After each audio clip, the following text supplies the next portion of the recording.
Okay, your son has been here all week and he's been working hard. Has he shared anything with you in terms of the work that's being done? Absolutely. He has shared the importance of ACT and SAT scores. He's talked about the importance of having a strong resume, being in a position to apply for this money, and making sure that he's confident enough that he can actually accept and receive the various types of monies that are out there. So he absolutely has shared this information.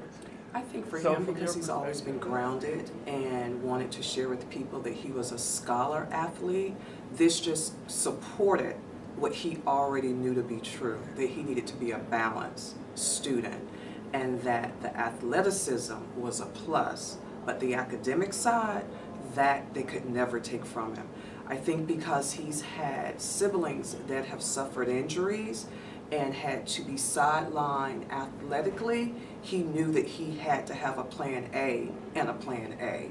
I won't say plan B because plan B denotes less than.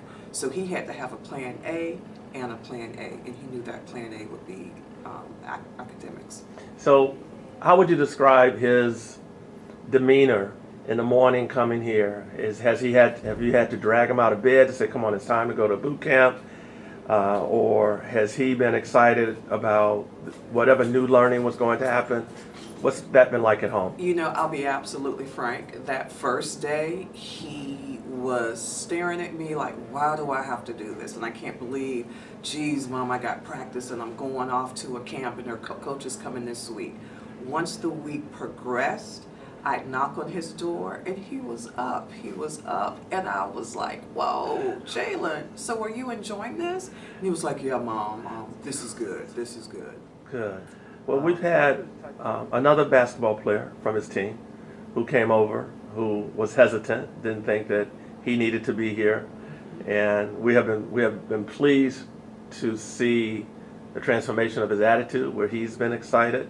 Does he ride with your son, or you come separately? We come separately, Okay. but because they're both rising seniors and they are leaders on the team, Jalen thought it would be really good for him to be a part of this because he's new to the school and wanted to open up doors for him as well. So at practice that Monday, after the first day, he shared with him that, you know what, you need to be over here.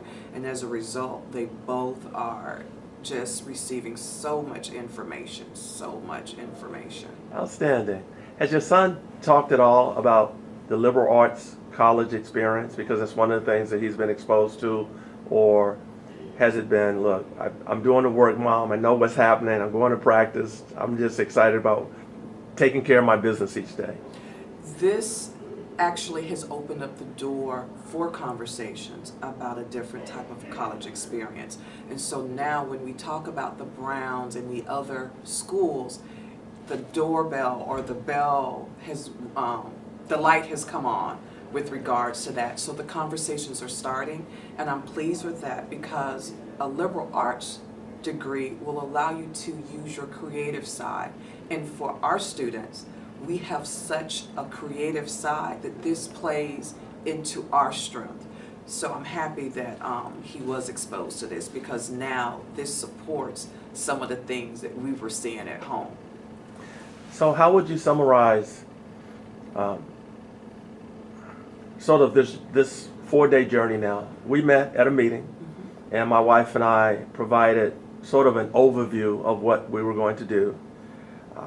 Reconcile for me what you took away from that first meeting in terms of what you thought we were going to do, how you thought it might impact your son, and now 4 days later, what you've seen with your son and your overall experience, I guess, as a parent looking at the transformative growth within their own child.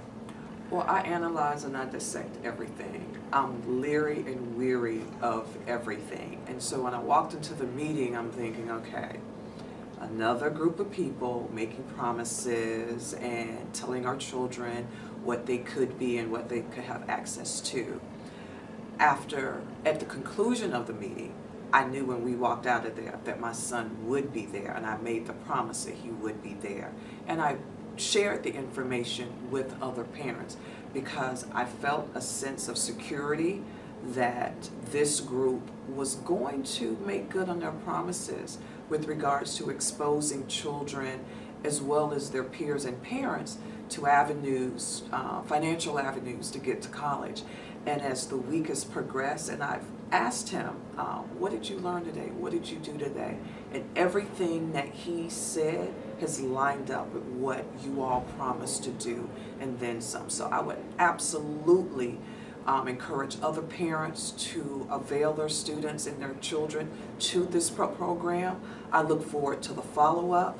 I look forward to the interaction that you all have provided to my son and his peers, and I can't wait to see what comes next. Well, Dr. Brinson has indicated that he believes the superintendent will support a monthly meeting as we conduct cohorts in other school districts, and we would be working with the seniors who are in this group throughout the school year through May until they make their enrollment decisions. Knowing that your son is an athlete, he's going to be busy playing basketball, is it realistic to expect an athlete to be able to get up on a Saturday morning once a month to attend a meeting, or would that just be something that would be beyond what would be reasonable based on his schedule? Well, because he already is involved in activities on Saturdays, this is not anything new. So we'll just slide this in, but we'll make it a priority in conjunction with the other activities that he participates in on Saturdays. I think this is a type of program where you have to be creative with your time and make sure that your child, regardless of their sides, adventures, in his case athletics, that he is there to be a part of this.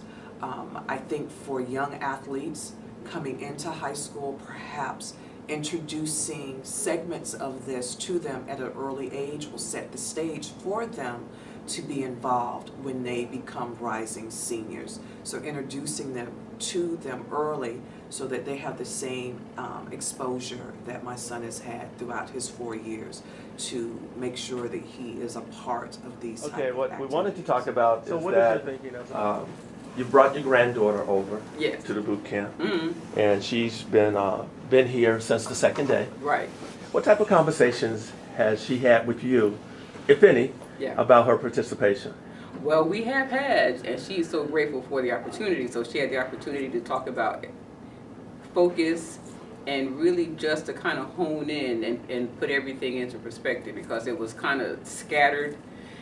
And so this workshop was able to have her kind of focus and hone in on what's important. So it's been quite fulfilling for her and for me, you know, just to have a conversation about college and specific emphasis, like how am I going to pay for it, and what do I need to do, am I prepared, grades, and the whole bit. So it's been really, I think it's been kind of illuminating for her and kind of fulfilling for me. So it's been good. It's been good, yeah. Have you noticed any change in energy level? When you brought her the first day, was she hesitant to come? Is she No. any more excited now, or? Right. No, not hesitant to come at all, but now more determined. So more determined. So now that things have become clearer, you know, now it's more determined than ever. You know, like when you go to get your eye exam and they put the lenses in front of your eyes and you can see things more clearly. So she's more determined. She was always determined, but now it's even more so. Oh. It's more so. And how did the conversation go when you first shared with your granddaughter that? Did you share it within the context of here's an opportunity you might consider, or here's a boot camp that you're going to? It was just understood. You're there. You're there. Bam. You know, let's go. You know, it was understood. We'll converse about going because it was assumed. No, it was presumed that you're going. Yes, exactly. Yeah, no doubt. Period. So, as an educator, summarize your thoughts about taking this time to engage students in self-reflection Mm-hmm. and beginning the process of post-secondary planning. Well, I think when you said self-reflection, that hit it right there. I think that I would like to do this more often. I think it should be a regular kind of stop along the way for them at all times, so they can look ahead and see what lies ahead, and that don't get too comfortable in this position in high school. Don't, you know, this is just to get you to the starting line. It's not the finish line in high school, it's the starting line, and so that we can have you cross over to the next journey, the next part of your journey in life. We need you to do this. So I love the idea, and I think that we should do it more often. I put it this way, I think it should be done more often so that students can always focus and always see what lies ahead and never lose tracks. We just keep that in front of them all the time. Yeah. So based upon conversations you've had with your granddaughter and her enthusiasm, what would you say to Dr. Brinson and the superintendent for having created this opportunity for her? I would say, based on her feedback, based on her immersion into the program, this should be a regular program, just embedded or woven into the curriculum, period.